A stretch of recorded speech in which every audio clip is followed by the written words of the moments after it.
Strike Movement Haze Trainer, arguably one of the more polarizing training shoes on the market. This is a year-long update of this shoe. So I wanted to put together this review because I've now had these two colorways for about a year, if not a little bit longer. I wear this shoe a lot, and I want to talk about some things that I've learned along the way with this model. So let's talk about the good first. So why do I like this shoe? Why do I consistently wear this model more than most training shoes? Because I rotate through a lot of shoes on a weekly basis. And the first thing to like about this shoe is its flexibility and articulation. So this is something that initially drew me to this model. This midsole is very flexible, has a nice articulation to it, breaks in very fast, and so if you like shoes that have a lot more flexibility, give you a bit more ground feel, this can be a great option to explore. I almost discuss this model as having that pseudo feel between a true barefoot shoe and a more rigid built out training shoe. So if that's something you're after, this can be a great option to look into. The second reason why I like this shoe is its casual appearance. Now, I have friends that tell me that they love the look of this shoe and how casual it looks, and then I have other friends that tell me that this kind of looks like a grandpa shoe. I am on the former part of that crew, so I like the appearance of this shoe. I like that they look very minimalist and very simplistic, and I like that I can dress them up or dress them down accordingly, and they look pretty good in most contexts. So that said, I like that this shoe has that appearance because this is one of my favorite shoes for traveling. So if I just want to bring one pair of shoes for walking around and exploring, but then also going to train in, the Haze Trainer does a really good job in that vertical because of that appearance. The third reason why I like this shoe is I like the upper construction, but also the width of this model. So the jacquard knit in this shoe is very comfortable. It form fits very well. It breathes decently well.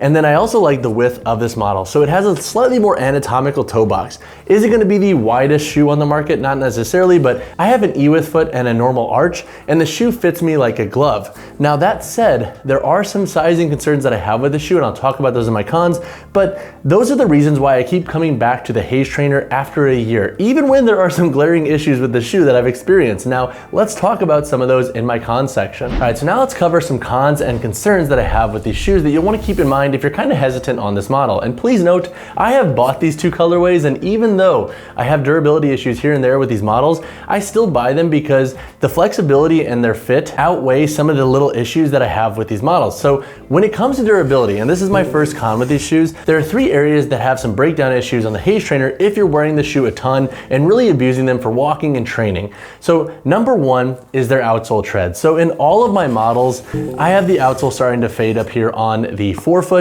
and then back here on the heel. Now, if you're using your shoes a lot for walking on concrete, this is a normal process that you'll have with your shoes, but because we do have this lower profile tread on the Haze Trainer, it does typically fade a little bit quicker. Now, does that impact performance in the gym? Not necessarily, but the outsole will start to fade if you're wearing the shoe a lot for travel and walking like myself, and then also wearing them to the gym. The second area that I've had durability issues with is up here on the collar of the shoe. So more specifically on this model, because I've worn this shoe a lot for walking, I'm starting to have this material split because this material on the midfoot is cutting through this softer mesh knit material. And now that's not the biggest deal because it doesn't really hinder performance, but you can start to see it. And so if you are very particular on not having that happen at all, that is something I'd be concerned with. In my white colorway, that hasn't happened. So I don't know, I almost feel like it's kind of like a little bit of a variable issue with some colorways potentially versus others, but definitely something to think about if you're gonna be using your shoes a lot for walking and even running. Another area is up here on the forefoot. I have started to have this jacquard knit rip a little bit, and that's from stress in the shoe of broad jumping and whatnot and really driving my toes forward. But then also something to think about with this shoe, and this is something I learned on my green colorway that has since been trashed. Don't wear them for outdoor workouts if you're doing any form of toe dragging because this knit will get torn up really fast. So that said, there are some durability concerns that I have with this shoe after a year of wear, so keep those in mind. They don't really hinder the shoe's overall performance, but they're more aesthetic things that I think could be bothersome for some folks. The second concern that I have with this shoe, and second con that I have with this shoe, is that while it fits my foot like a glove, the tongue gusset is a little bit more low profile. So for thicker feet and for higher insteps, the shoe can feel pretty uncomfortable at times. So if you are somebody that constantly battles the midfoot in your training shoes, the Haze Trainer might not be your best bet. And if you are concerned about that, but you are really wanting to try this shoe, pro tip, Go through shop box basics. Strike movement, I have heard in many comments having issues with the return policy, so box basics typically is a safer bet if you want to try the Haze Trainer but then return them. So definitely keep that in mind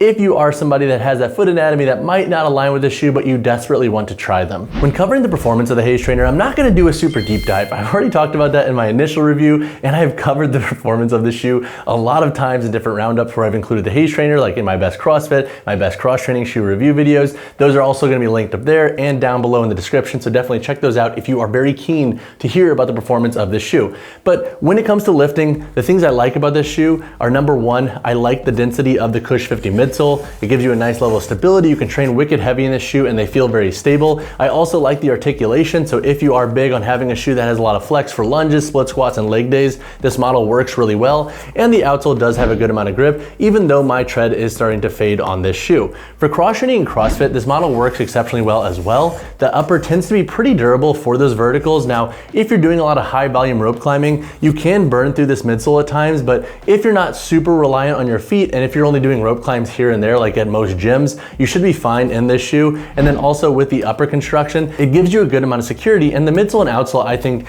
do a good job at walking that fine line between being stable and versatile for most cross training and CrossFit focused wads, where you're doing some heavier lifting, some jumping, and then maybe even some short runs. When it comes to daily wear and short runs, this model I'll wear for 1, maybe 2 miles here and there because it's a little bit of a denser shoe and you can have some issues at the heel collar. I don't necessarily always like to run in my models if it's longer runs, so I will use them for shorter intervals because I know I'm not going to be putting that much stress of consistent repetition into the shoe and stressing out the upper and whatnot. And also with the dense midsole, if you're a heel striker, this model can feel a little bit uncomfortable at times, so definitely a model that has a bias towards forefoot and midfoot strikes. And then when it comes to daily wear, I love this shoe, and that's why I really gravitate towards this model. I don't always like wearing barefoot shoes, for example, or just more casual shoes, and when I want that trainer that looks casual but then also is pretty comfortable and has a denser feel so I get more ground feel, this is usually one of my go-to options. It looks good, breathes decently well, and it breaks in really fast, and I love that articulation and the overall fit of this shoe for casual and daily wear. Again, if you want a full performance breakdown, check out my original review. That is once again linked at the beginning of this video, linked down below, or check out any of my roundups where I discuss the performance of these shoes. So when it comes to sizing and fit of the Haze Trainer, I think true to size should be a safe call for most folks. So I wear a size 10 in all of my training shoes. I have an E width foot and a regular arch, and I find this model to fit like a glove. And so if you have that slightly wider foot, even a double E width foot or a narrow or regular foot width, this model should work really well for you. And then my only concern with this shoe is that if you have a very thick or high instep, the lower tongue gusset might feel uncomfortable for you, so keep that in mind. But this model I think fits a lot more true than the Sway's Easy Trainer, which Strike did clap at me for on Instagram for saying to size up in. But this model I feel like fits a lot more true, and I stand by that.